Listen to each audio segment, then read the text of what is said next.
The food service, hospitality, and retail industries are evolving in ways you've never heard of until now. Hosted by global industry technovator Rob Grimes and powered by the IFBTA, TechBytes is your go-to podcast, putting technology innovation and trends on the menu. So welcome to a special conversation on TechBytes. And I started this conversation actually about a month ago. And I started in Easton, Pennsylvania.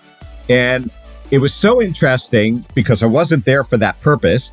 But it was so interesting that I thought, you know what? Let's have this conversation on TechBytes. So I want to welcome Billy Kounoupis on. And by introduction, Billy is, and not necessarily in this order, okay? He is the CEO and founder of Billy's Downtown Diner in both Easton as well as Bethlehem. He is a father, an author, and an entrepreneur. And I'm not sure, Billy, which order you'd put that in, but welcome to TechBytes. Welcome. Well, thank you so much. I'm greatly honored to be here. I know it's been a little bit of time for us to reconnect, but I'm glad that we did. And I know that you've been traveling a little bit, but, we both have a busy schedule, and I guess that's a good thing. Well, it is. And of course, getting to visit you in at one of your restaurants was really a great visit. And so why don't we just sort of start out a little bit about your career, because you've been in the restaurant business all your life. That is correct. I've been in the restaurant business since I've been 14. Been in it pretty much full time. I have never dabbled in anything else in my entire life. No construction, landscaping. I have either worked in restaurants at every capacity, owned them, created them, or sold food for restaurants. But my entire life revolved around the food industry and hospitality. It's something that I'm very passionate about. And it was a family business, wasn't it? No, actually, it wasn't. Billy's Downtown Diner was created by my wife and I. It was originally a little newsstand that started out in Bethlehem, Pennsylvania, lottery tickets, magazines. And my wife and I, we were just, I found the place. It was one of my accounts when I worked for a national food service purveyor. And the place sort of reminded me of some of the cool places that my wife and I would visit in New York. And I'm like, I think this would be a really cool place for a diner. And the place was known as Rudy's Newsstand. So we bought the place in 2000, September of 2000. We just celebrated our 25-year anniversary at Billy's. And I was pretty creative with the menus and the dishes, and my wife as well. And we started getting some popularity because what we were doing with breakfast, no one else was doing at the time. And we really wanted to focus on an experience, something really cool. Well, let's come back to that one. But your career actually in restaurants started a long time before that, as you and I both perhaps discovered a common background. Yes. Yeah. Absolutely. I originally started in my father's diner in Easton, Pennsylvania. And after I lost my father at a very young age to a medical misdiagnosis around the age of 15. And I wanted to stay in hospitality because, as hokey as it seems, I felt that would be my connection with him. And so as I started building my career and wanting to get into management, I was reading through the newspapers back then and found out that Marriott, Bob's Big Boy, was looking for some managers. And I went in there as an assistant manager and spent a little bit of time there, and really grinding it out and learning a couple of things here and there. And, but I spent a good. And we both did the same thing, because my career started in Bob's Big Boy as well, with Marriott,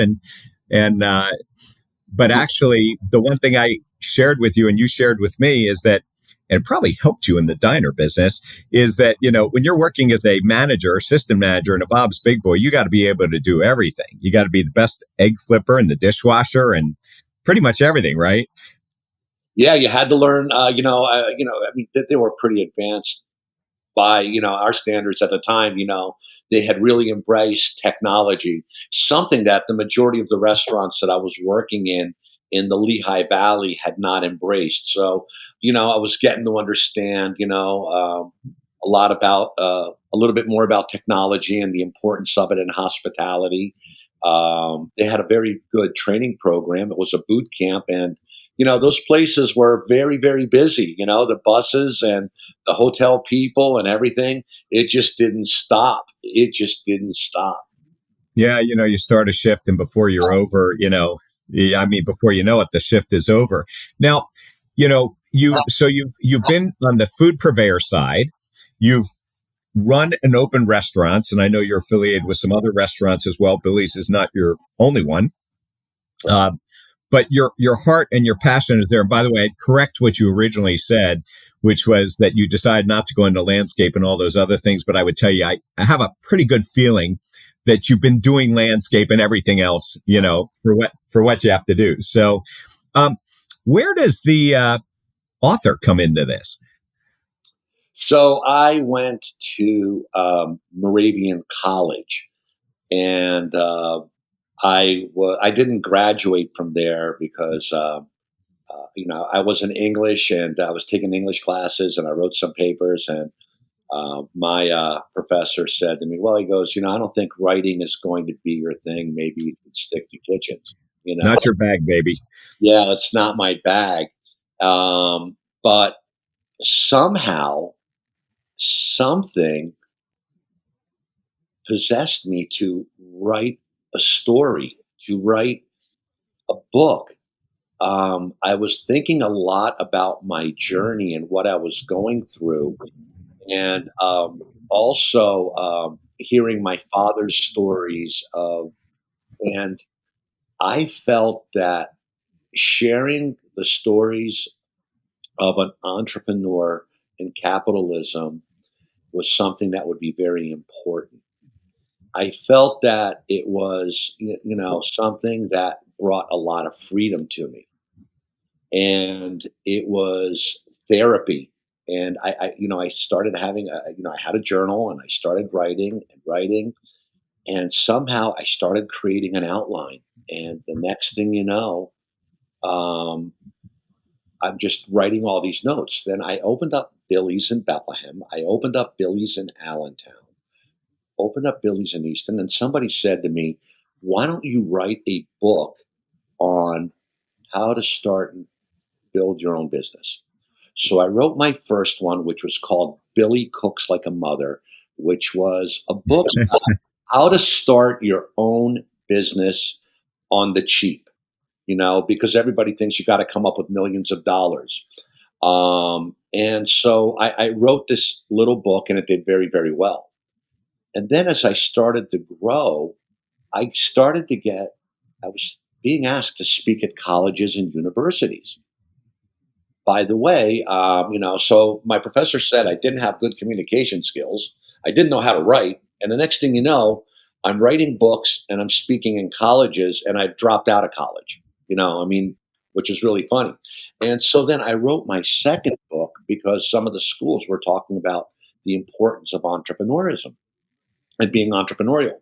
But I found that it's easier to open a restaurant than it is to mentally prepare yourself for what comes ahead.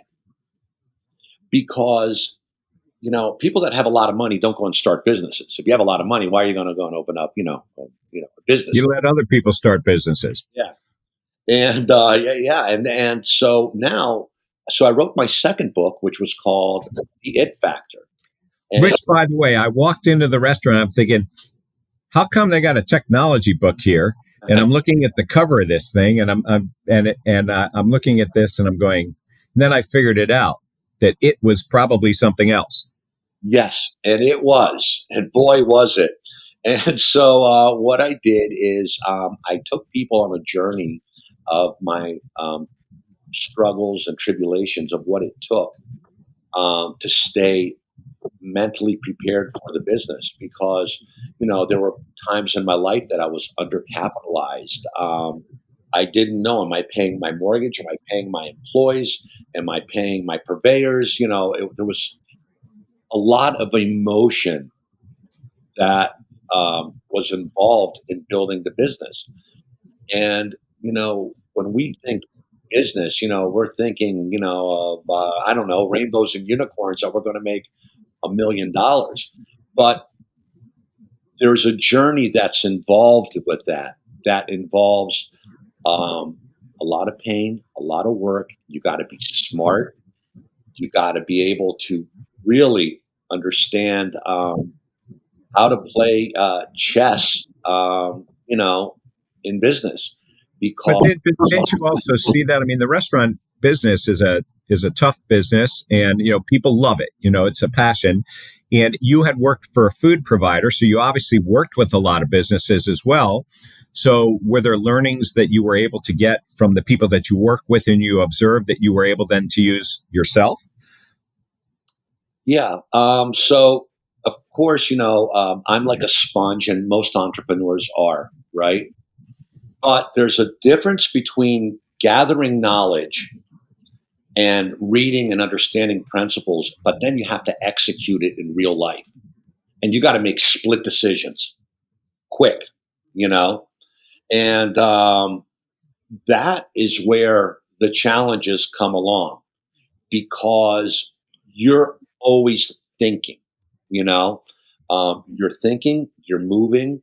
And in my book, one of the things that I wrote about in building the business, which was an acronym that I came up with, which was called FACE: focus, attitude, commitment, and ethics.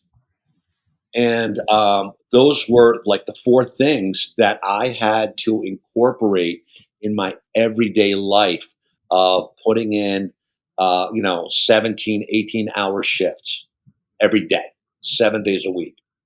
And, and you had to stay focused. Your You had to do that, but you also had to give that to your employees. I mean, you had to be able to impart that because that's part of your culture. Yeah, which is a big thing, because one of the biggest things and the toughest things is that when you're in a hospitality industry, it's really keeping people motivated. And one of the things that I focused on aggressively, and it was most important thing to me with working with my team and developing my team, was don't confuse who you are with what you do for a living. You are a mother, a husband, these are what you really are. What you do for a living is entirely different. And you got to be a professional in both. You can't dabble in it. You can't dabble in the restaurant business. You're either going to be good at it or you're not. If you're not going to come in and give me the very best of what you're capable, it's not fair to your teammates, to the business, or the customers. And the same thing applies to being a parent or a spouse or anything like that. You got to be fully committed. So I had to focus and make them understand, look, you know, what you're doing for a living and who you are two entirely different things. And that's how we started building the culture of Billy's. And then we started focusing on really providing an experience. Well, before we're going to take a break in a minute, but before we do that, your two things that you said at the very beginning that you felt were making you different in Billy's, and I want to just make sure we cover that right now to get that out there, and then we should really focus on how you operate the business and what people are thinking about today, and that word IT as in information technology may come up, as well in this. But you said that the things that were going to make you different were the experience and the food. And so are there a couple of key points in each that would be if you're sitting next to somebody on a plane, you say, well, everybody says that, right? So what are those key points that in experience and food that make you different? Okay. So the first thing is that when we wanted to take the hokiness out of diners, so the thing that we did is we took out microwaves, we threw them out. Freezers were only used for our French fries. And we started focusing just working with fresh ingredients, no GMOs, real butter, real maple syrup, food made from scratch and made quickly and properly. That was the one thing. The second thing is we wanted to give the energy of a rock concert. Like we really wanted to focus on the experience. So training and the way how we welcome people with sincerity was a big component to it. But we did a lot of other things that a lot of other places weren't doing. We were focusing on our sound system, you know, like how many beats per minute, like our songs would be playing and what would be playing, the types of plates that we used, the type of lighting, so you would feel better about yourself and you wouldn't look jaundiced. You know how those old lights or fluorescent lights would make you look, Right. so, so what we did is we really incorporated an experience. And it's some of these things are hard to verbalize until you actually experience us. It's hard. And really, what happened is I think all these little tweaks and all these little things that, in my mind, were small made a big impact. Because in March of 2025, somehow where I was supposed to fail in business, not write books, not do this, not supposed to this. Somehow we wound up becoming a franchise and went to market, you know? And it's just a wild journey. Yeah. So are you trying to give me the intentional segue here? So because you use the franchising word, so why don't we just take a break for a second and then we'll come back and let's delve into exactly what that is because that brings a lot to the table. So Sure. yeah, I'm with Billy Kounoupis and Billy's Downtown Diner, a father, an author, an investor, not an investor. He invests in himself, an entrepreneur, and with a number of lessons, and we'll just come right back and continue the conversation. With the rapid expansion of technology in the food and beverage industries, finding the right supplier can become overwhelming and complicated. To simplify this process, the IFBTA created Exchange. Exchange is a powerful search tool where users can easily narrow down their technology search and refine results by application type, geography served, department, and more. Browse resources and learn more about the industry's technology suppliers at exchange.ifbta.org. Now, back to the show. So welcome back. And I'm here with Billy Kounoupis. And as we said, he's been many different things. He also has pointed out in the first half here, and I feel like, by the way, he was talking about, Billy, you've been talking about that you weren't supposed to go teach at universities, but you did. And I feel like there should be a test here on what face means and some of those things. But I'm paying attention, so I'm getting this. But right before we took the break, we started to use the word franchising, and it sort of did a transition. I think you said March of this year. So that's a big leap, for somebody, and you've got a couple of units. You've also worked with some people who had franchises, and you certainly know them.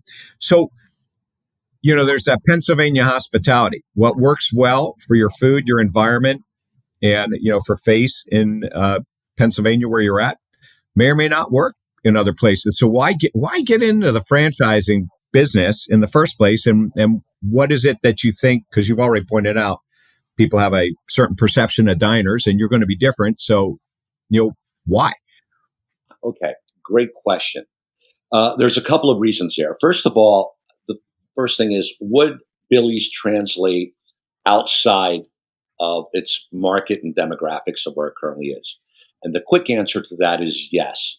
Because what has happened is all the food that we are using has been tested globally. Eggs, bacon, potatoes, fresh ingredients. And you're using the real thing. Right. And we're using the real thing. So the first thing is, if you enjoy food and you enjoy flavor, at one way or another, you had a lot of things that we have on our menu, but it wasn't done the same way that we do it. We really focus on the art. We focus on the ingredients, and we don't take shortcuts. So that is the one thing. The second thing is that what makes us really different and in the diner space, we don't dabble in breakfast. We are breakfast. It is our focus. We realize the importance of um, breakfast. We have a value and understand the value of people's times. So we focus on operations, being quick and being efficient, and providing an experience like no one else. And I feel that you take those three ingredients, combine them, I think it's a winning combination in any demographic. So you are obviously, in selling franchises, and you started to point this out, you have to have the machine built. And so that machine, especially as you start to franchise and you're not controlling everything yourself, has to involve technology in it. So, when I first met Mike Axiotis, a common friend, he said, you got to go talk to Billy because, there's the things that Mike does, as a franchisee, and he's got his units. And then there's the things that the big guys do.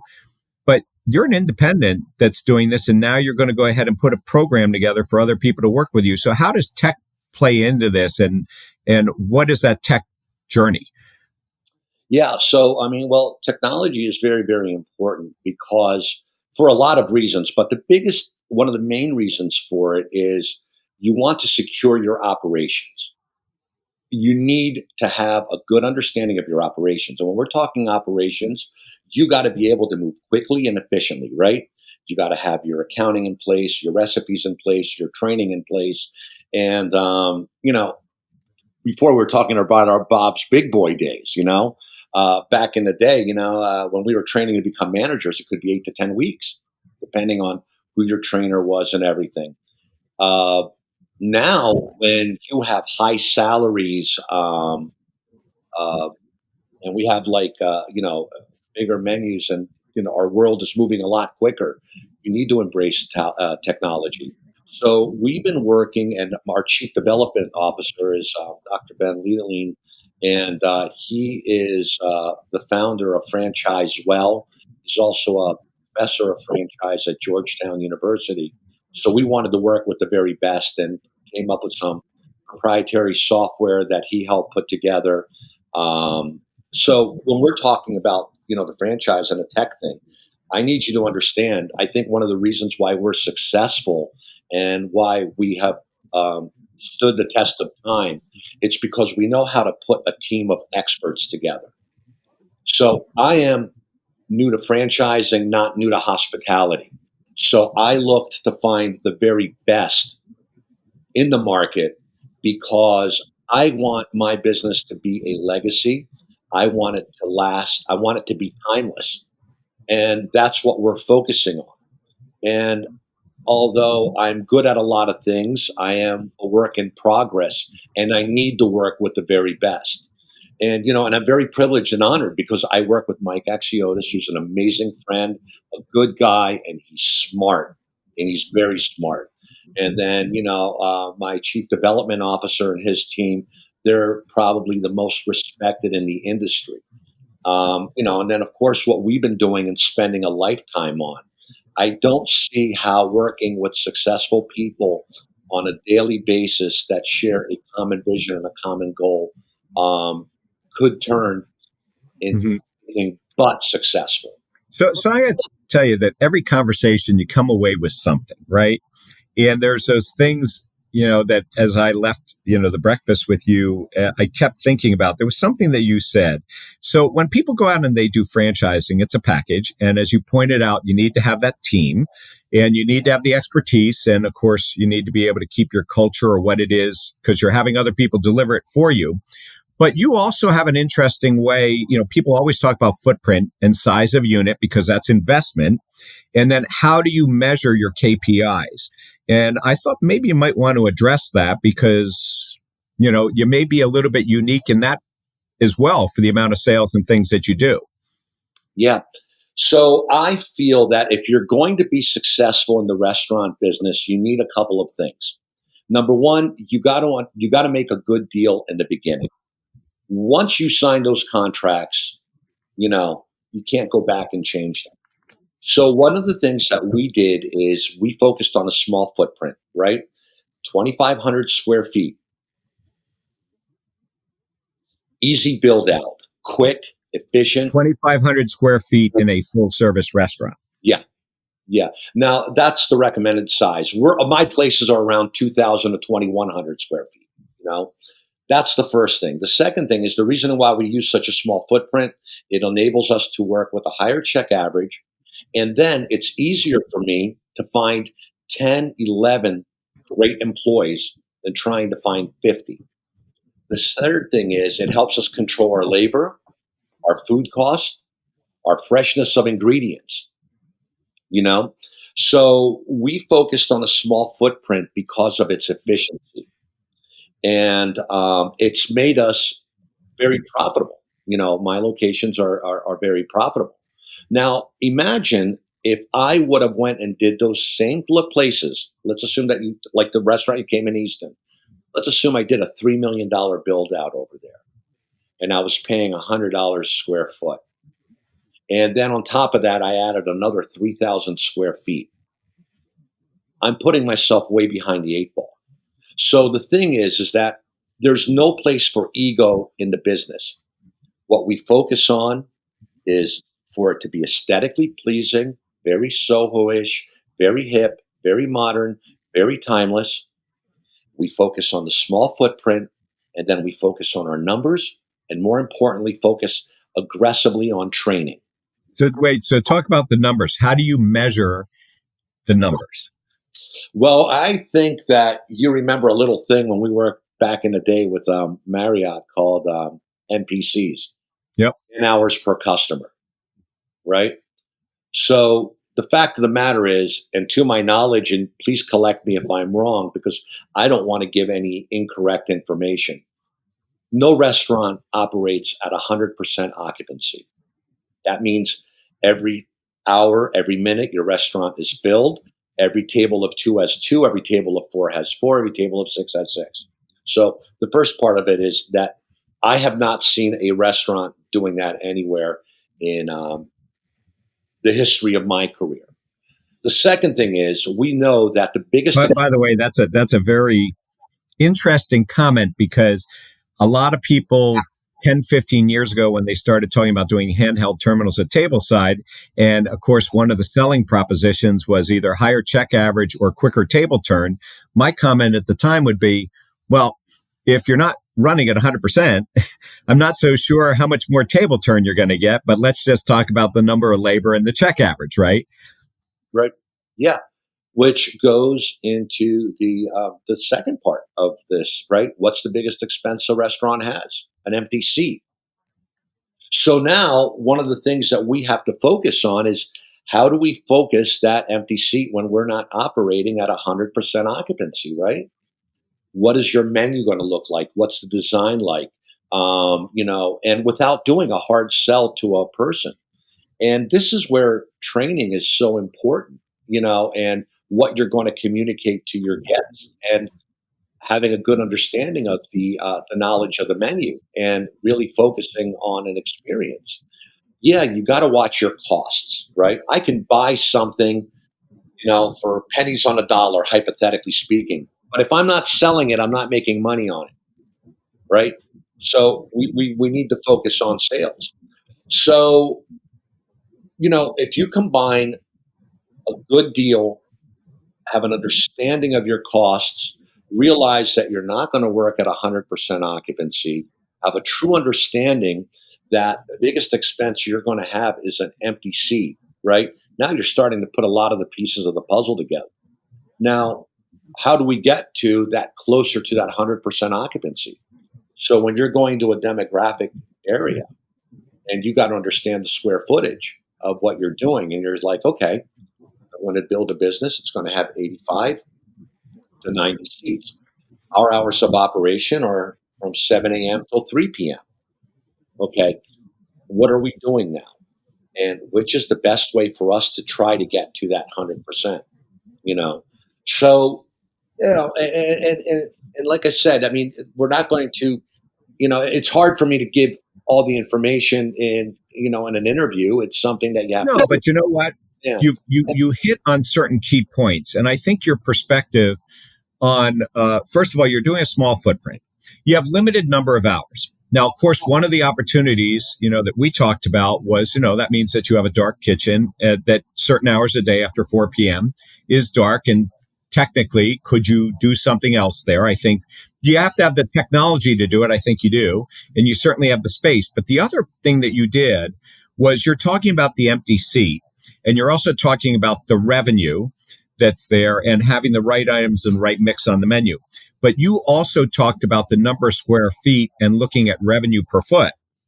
And that's more of a retail term. I don't think that restaurateurs very often think about revenue per foot. And could you just explain that a little bit? Because I think you were talking about the dynamic of the servers and the amount of space that they have and, what they're generating there. Okay, that's wow. You have a great memory. Um, I came away saying, wow, this guy is thinking about things differently than most restaurant people would think about. well, so here's what I did. I took a look at my business as one thing. I looked at my restaurant as a mall, and I wanted my team to think very entrepreneurial. Entrepreneurial. So what I did is in each server station, they have their own tables. So what I did is I said to them, here's how we're going to do it. The mall is Billy's Downtown Diner. That's the mall. But your station is your retail, I said. So what I'm going to do is I'm going to provide you with these products. It's your job to sell them. Okay. You're going to have to learn how to manage the money at the table because they pay at the table. You're going to have to understand your product. You're going to have to serve the guest quickly and efficiently. And that is it. That is your business. Because at the end of the day, the name on the place is Billy's. But the bottom line is, if I don't have a good team of people, that business doesn't run. So I need them to think the way that I do. And I need them to get them out of that thought and saying, oh, I am just a waitress or I am just a cook. No, you're not. You're an expert in your field. You are professional. When you go to the bank and if you make, hypothetically speaking, $100,000 a year, do they ask you, did you make that as a secretary or as a server or, or as a realtor? They don't ask. They don't care. So think entrepreneurially and think about your business. Your station is your business. And that's the way that I focused on it. And that was one of the tricks that we used to fill the empty seats. So that's exactly the point. So is that something that, we talked about in the old days, 10 weeks of training, but now you don't get that. Now you also get employees and managers that come with a certain level of expectation of the technology, the tools, the training that they're going to get. So how do you hire effectively, or how are you going to teach your franchisees to hire effectively the right person or to give them the tools to be successful while they focus on what makes Billy's different? Oh, great question. So, when I lost my father at a very young age, he used to say to me, son, he goes, someday when I'm gone, you're going to remember my words. And he was right. And I applied a little bit of the knowledge of what he taught me about the restaurant industry. Number one, in hiring people, the Greeks have an expression, show me your friends and I'll show you who you are. So if I'm a happy-go-lucky person that has a hard work, a good work ethic, that has honest and integrity, I'm surrounding myself with a lot of those types of people, right? So we attract the people of how we are. If I was a big flump that, didn't care about anything, an excuse maker, chances are that would be my circle of friends. So the first part is you got to have a very positive and sincere attitude. That's the first thing. The second part, even with your team and your employees, we try to teach our employees a lot of things. My father used to say, if you want to get rich, you got to make your friends rich. So the second part of it is when we work with our team members, we talk to them a lot about, hey, listen, save some money, learn how to invest it. 401, don't be foolish with it. So we try to give them little tidbits of information, of letting them understand, and change their shift, and their mindset. So, as hokey as that sounds, it's very, very powerful because at the end of the day, right? Don't you want to surround yourself with good people? Isn't that the way you build a business? And number two, if you sincerely care about a person, And good friends. It sounds like you got to surround yourself with good friends too. yeah, you do. And and so the nice thing is that when you start building that type of culture, what happens? Your team members start coming into you and they start saying, "Hey, I have an idea. Oh, by the way, can we try some gluten-free things?" Right? Um, I learn from my employees. I learn from my customers. If I didn't care enough and give them the kind of respect that they deserve, do you think that they would come in on time? Do you think that they would share ideas and thoughts of how to make our business better? If anybody thinks that I've been in business for 25 years because I am a genius, they're wrong. It's because I've been surrounded by good people, and getting good advice and listening to it. So, Billy, you obviously are committed to doing things the way that you have, and it's worked out very well for you, and you have a passion for it. How do you take that commitment, or what do you give to that commitment now when you're dealing with children, and cousins here in the franchise community? Well, great question. So, everything that we discussed in this interview are things that I'm very passionate, knowledgeable, and something that's very important to me about. So, with our franchisees, everything that I said to you about, making your friends successful, being rich and helping successful, and surrounding yourself with good people, that is the same commitment that I'm going to give to every single one of my franchisees when they open up, like right now, we're working on opening up our first location as a franchisee in Texas. I'll tell you, as soon as that deal happens, I will be flying out there. I will be getting an Airbnb, and I will be with them throughout their entire journey. That is my 100% commitment, to it. So, what you see is what you get, and that's how we're going to build our business, and continue building it. So before we sign off, I do have the obligation just to ask you as you go forward, A, are you satisfied with the technology that you have? And are there some parts or pieces that are missing? And are there some things that you just wish were there? Because you really have had a foot in a number of different camps here. Yeah. So look, I think Steve Jobs put it best, right? He goes, "You don't know what you need until it's shown to you," right?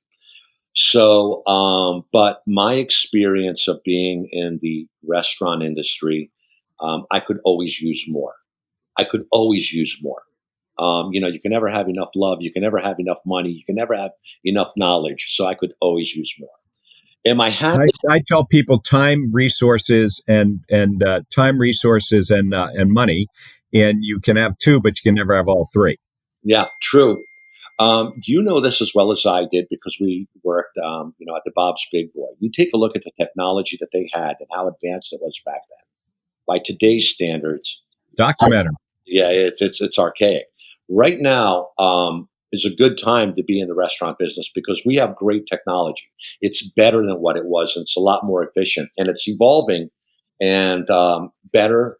It's evolving quicker, and we're getting more and more and more new technology. So, am I satisfied? I'll be upfront with you. I'm never satisfied with anything because I love the grind. I love to learn, and I don't like staying static. But could I use more? Absolutely. So what am I saying there? Am I giving you word salad? Am I I think, but you also did say something as I was walking out the door that you didn't think you could afford some of the technologies that I thought you might need. And I think in today's world if that is the impression, I think that you can in fact get it and you make those decisions that are there. I'm sort of wondering though, with all the words of wisdom coming out of you and the experience, whether we're going to create Billy AI or something like that and, offer that, to the industry, right? Because it's an industry focus. And I don't remember exactly what you said at the beginning where you were talking about, a person's background and who they are. But clearly you are the hospitality industry and you have that in there and you have a culture that is actually making you different. Yeah, it is. I'll quickly tell you this, and it's a true story. Well, sort of true. When I graduated high school, there were 500 people in my graduating class. I was ranked number 499 out of 500. I looked at 500 and I said, "Dude, you're an idiot." And the reason why I'm saying that, I wasn't ranked high, by any standards or anything like that. But the fact of the matter is, my journey would have been different if I didn't surround myself with good people.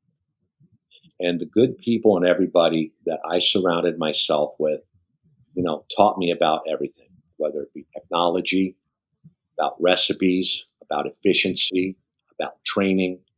You know, how did I learn all these things? And how did I get knowledge on all these things? And really, if you're going to start a business and that's the route that you want to go on. And I hope that everybody feels that way. The nicest thing is about running a business is the people you're going to surround yourself with. And And then the rest of it, who you surround yourself in life. I think that as well, makes the difference. So listen, I really appreciate your having the conversation. I got a feeling we're going to continue this one. There's probably a number of different areas we should, dive into at some point. But, certainly, even for me, the takeaways here. And by the way, being 499 out of 500 might have been a good thing, because can you imagine if you'd been number one, you would not be doing what you're doing right now. And you certainly probably would not be having as much fun. So there's probably something good, in this. So Billy, I really appreciate you joining me on TechBytes today.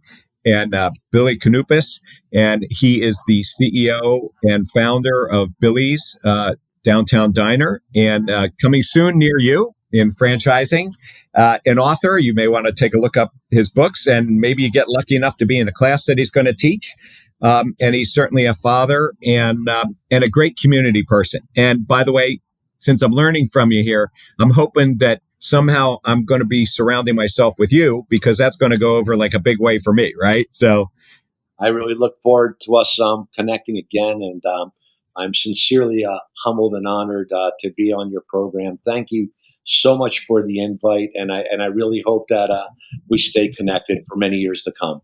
Absolutely. Connections are the easier thing today, but I think that's important. So Billy, thank you so much for joining us on TechBytes, and we'll be back with another episode soon. Thank you.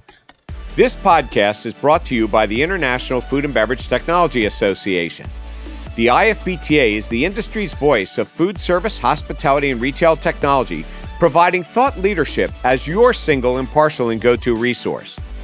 The IFBTA offers in-person and online communities to connect with your peers, the exchange, an all-encompassing global technology resource, and an industry-wide professional education and certification program.